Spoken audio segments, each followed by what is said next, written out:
안녕하세요. 김태현 목사입니다. 뚜벅뚜벅 메시지. 오늘은 시편 묵상 29번째.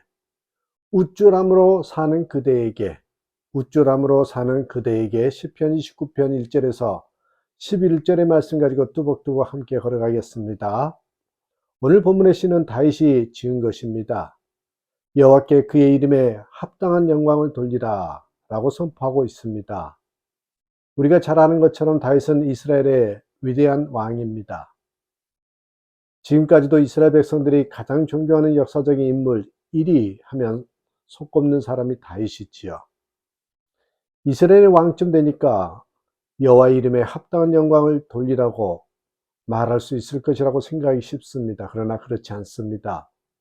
다윗이 이스라엘의 왕이라는 권력과 힘, 부귀영화를 가졌기 때문에 하나님께 영광을 돌리라고 말하고 있는 것이 결코 아닙니다. 오늘 본문에서 가장 많이 등장하는 표현이 여호와의 소리, 여호와의 소리입니다. 여호와의 소리가 물 위에 있도다 라는 3절부터 시작해서 9절까지 여호와의 소리라는 표현이 무려 7번이나 등장합니다. 같은 표현을 7번이나 반복해 사용하고 있다는 것은 아주 중요한 의미를 갖고 있는 것이죠. 히브리인들에게 아시죠? 여러분, 7이라는 숫자는 완전수입니다. 동시에 안식을 상징하는 거룩한 숫자입니다. 여기서 소리라는 말의 뜻은 폭풍의 뇌성입니다. 번개와 천둥, 폭풍과 몰아치는 상황에 두려운 소리들인 것이죠. 시인 다윗은 그런 폭풍과 몰아치고 번개가 번쩍이면서 천둥이 치는 그 상황을 하나님의 위대하심을 나타내는 하나님의 소리라고 이해한 것입니다. 여러분 생각해 보십시다. 캄캄한 밤에 동쪽 하늘에서부터 서쪽 하늘에 이르기까지 번쩍하면서 거대한 번개가 칩니다. 그리고 이어서 온 천지를 뒤흔들 만한 것 같은 이 천둥 소리가 온 천지에 울려 퍼집니다. 양을 치던 다윗이 들판에서 그 상황을 목격했을 때 어떤 생각이 들었겠습니까? 두렵지 않았겠습니까? 번개에 맞아 죽을지도 모른다는 두려움이 엄습하기도 하고 커다란 천둥 소리에 심장이 멈출 것만 같습니다. 계속해서 쏟아지는 폭풍을 맞을 때에는 자신이 거대한 자연 현상 앞에서 할 수 있는 것이 아무것도 없기에 그저 두려워 떨 뿐입니다. 바로 그런 상황에서 다윗은 하나님을 생각했습니다. 그 번쩍이는 번개나 천지를 뒤흔들려 들려오는 그 천둥 소리나 한 걸음도 앞으로 나갈 수 없을 정도로 거세게 몰아치는 폭풍을 보면서 이것은 하나님께서 살아계시다는 증거라고 생각했습니다. 하나님께서 당신의 살아계심을 보여주는 소리라고 생각하자 그 소리가 단순히 두려움과 공포의 소리가 아니었습니다. 4절에서 고백하지요. 여호와의 소리가 힘이 있으며 여호와의 소리가 위엄차도다. 여호와의 소리가 힘이 있다. 이 말씀은 하나님이 그 소리에서 하나님의 능력을 보았다는 것입니다. 그 소리가 어떤 소리입니까? 레바논의 백향목을 꺾어버리는 능력의 소리입니다. 레바논의 백향목은 높이가 20에서 25m에서 40m까지 자라는 거대한 나무일 뿐만 아니라 경고에서 고대 최고의 건축 재료로 쓰인 나무입니다. 하나님의 소리에 그 거대하고 단단한 백향목을 꺾어버리는 힘이 있습니다. 그 소리가 화염을 가르고 광야를 진동시킵니다. 때로는 암사슴이 놀라서 낙태하기도 하고 거대한 산림을 한순간에 황폐화시켜버리기도 합니다.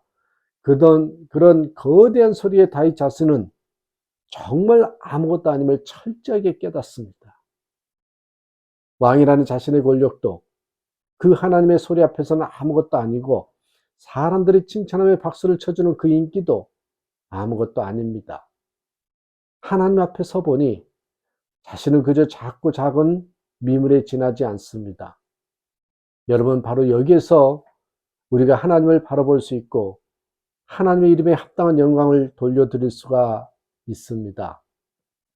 우리는 자아중심적인 사고를 가지고 우리 자신을 바라보지요. 그래서 때로는 내 안에 있는 작은 그 무엇을 바라보면서 마치 거대한 무언가라도 갖고 있는 것처럼 착각합니다. 남들보다 조금 더 가졌다고 어깨를 우쭐거리기도 하고 남들보다 더 빨리 승진했다고 자신이 뭔가 특별한 사람인 것처럼 착각하기도 합니다. 남들보다 공부를 좀 더 잘해서 남들이 부러워하는 좋은 대학에 갔다 오는 것이 마치 자신의 인생이 성공한 것처럼 착각하기도 합니다. 그런데 여러분, 좀 진지하게 생각해 보십시다.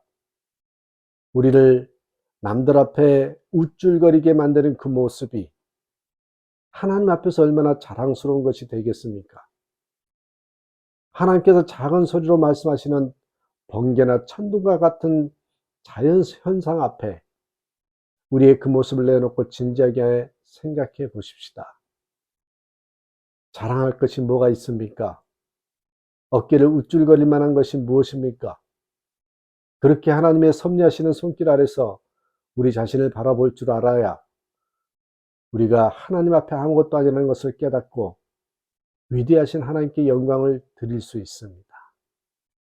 오늘 본문에서 다윗은 하나님의 이름에 합당한 영광을 돌려야 할 대상을 이렇게 지목하죠. 1절에서 너희 권능 있는 자들아 영광과 능력을 여호와께 돌리고 돌릴지어다.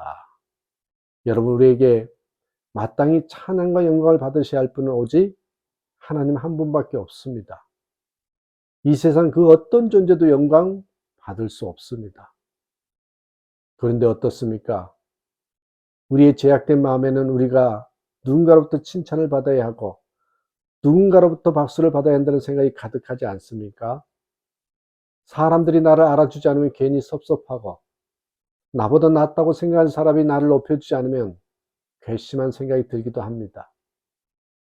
반대로 나를 향하여 박수를 쳐주고 칭찬하는 말로 나를 높여주면 어깨가 으쓱해지기도 합니다. 그리고 그게 마치 당연한 것처럼 생각합니다. 그게 우리의 모습 아닙니까? 왜 그렇습니까? 왜 우리의 마음에 그런 헛된 망상과 같은 생각들이 끊임없이 솟구쳐 올라서 우리의 마음을 교만하게 만듭니까?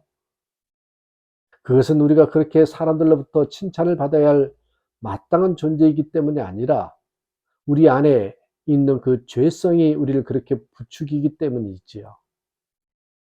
하나님께 영광을 돌려야 하는데 우리의 죄성은 우리가 그 영광을 가로채야 직성이 풀리게 만들어 놓았습니다. 에덴 동산에서 선악과를 따먹으며 하나님처럼 되고 싶다는 인간의 거짓된 욕망이 지금도 우리 마음을 지배하고 있습니다. 그래서 마땅히 하나님께서 영광을 받으셔야 하는데도 내가 그 영광의 자리에 앉아 있으려고 합니다. 내가 그 자리에 있어야만 마음이 편해집니다. 죄의 자리인데 말입니다. 여러분, 하나님의 이름은 영광을 받으셔야 할 이름입니다. 천지의 창조주이시기 때문입니다. 우리를 구원하신 구원의 하나님이시여 우리를 지극히 사랑하시는 사랑의 아버지이시기 때문입니다. 여호와 하나님, 그 이름만이 영광을 받으셔야 합니다. 그 이름에 합당한 영광을 돌려드리는 사람에게 하나님께서 이렇게 약속하셨습니다. 11절 여호와께서 자기 백성에게 힘을 주시며 여호와께서 자기 백성에게 평강의 복을 주시리로다. 오늘 우리에게 주시는 하나님의 약속입니다. 그 이름에 합당한 영광을 돌려드리는 우리에게 말입니다. 우쭐함이 아닌 겸손함으로 살아가는 저와 여러분 되시기를 주님의 이름으로 축복합니다. 감사합니다.